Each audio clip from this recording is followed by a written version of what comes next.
If you need to reset two-factor authentication on Pinterest, follow these simple steps to regain access and secure your account. Step 1. Log into your account. Visit the Pinterest website or app and log into your account using your username and password. Step 2. Access account settings. Once logged in, navigate to your account settings.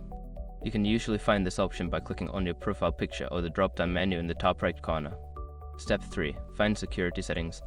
In the account settings menu, look for the security or privacy section. This is where you can manage your two-factor authentication settings. Step 4. Disable two-factor authentication.